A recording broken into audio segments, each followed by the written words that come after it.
कोमल है, कमजोर नहीं तू, शक्ति का नाम ही नारी है, जग को जीवन देने वाली, मौत भी तुझसे हारी है।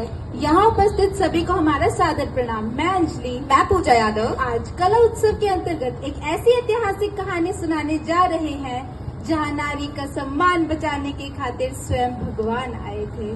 कि वो न लाज थी न चीर था, वो न लाज थी न चीर था, वो था आत्मसम्मान। कि भरी रात सभा में एक खेल का आयोजन किया गया जो कि खेल नहीं एक जुआ था।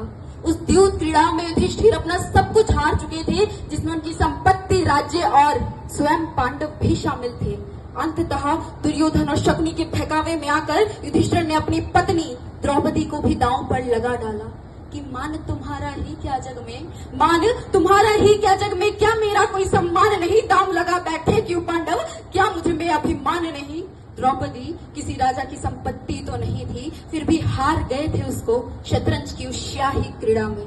फिर दुर्योधन बोला दुशासन से कि जाओ दुशासन, द्रौपदी को खींचते हुए सभा में ले आओ। उस सभा में सभी थे, पितामह भीष्म, द्रोणाचार्य, विदुर जैसे कई वरिष्ठ और ज्ञानी लोग।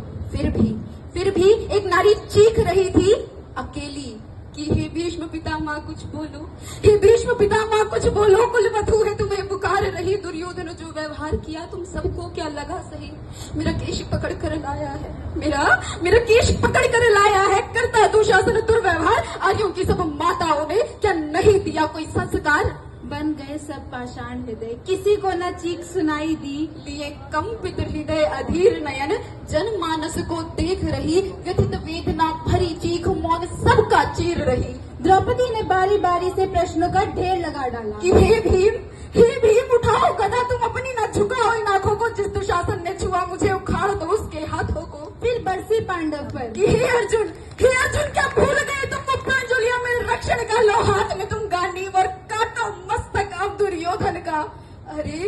अरे है गधा कहाँ, गांडीव कहाँ, क्या जंग लगी तलवारों को, सो धिक्कार तुझे मेरा, धिक्कार तेरे हथियारों को। किसी ने कर्म निभाया तो किसी ने धर्म, तो कोई वचनबद्ध था। ऐसा लग रहा था मानो धरती वीर पुरुषों से हीन हो गई हो। जब कोई ना बचा तब द्रौपदी ने पुकारा उसको। किसको?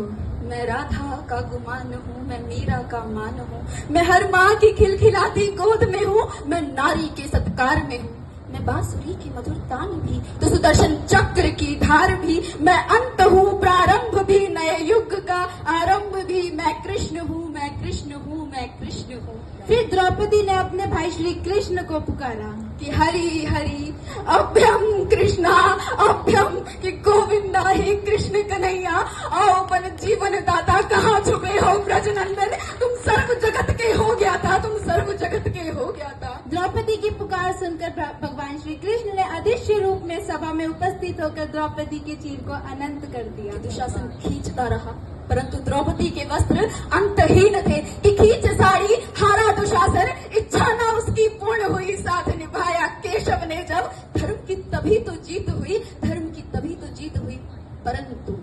परंतु द्रौपदी के मन में उपजे क्रोध की ज्वाला भी शांत नहीं हुई थी। भरी सभा में हुए अपमान ने उसे अंदर से झकझोर दिया था। भरी सभा में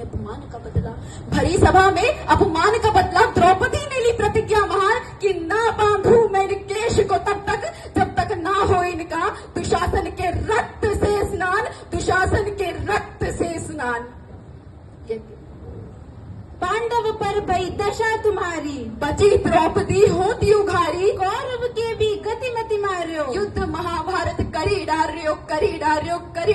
परंतु एक प्रश्न, कहानी का एक ऐसा पहलू जिसके बारे में अक्सर लोग बात करना भूल जाते हैं कि आखिर चीर हरण के लिए द्रौपदी को ही क्यों चुना गया।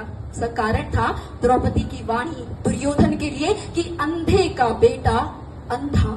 तब मैंने कुछ यूं लिखा था कि प्रेम सच्चा हो तो भक्त भगवन में समा जाते हैं, चरित्र पवित्र हो तो धरती चीर गवाह आ जाते हैं, और यदि वाणी कटु हो तो युद्ध महाभारत से छिड़ जाते हैं। धन्यवाद।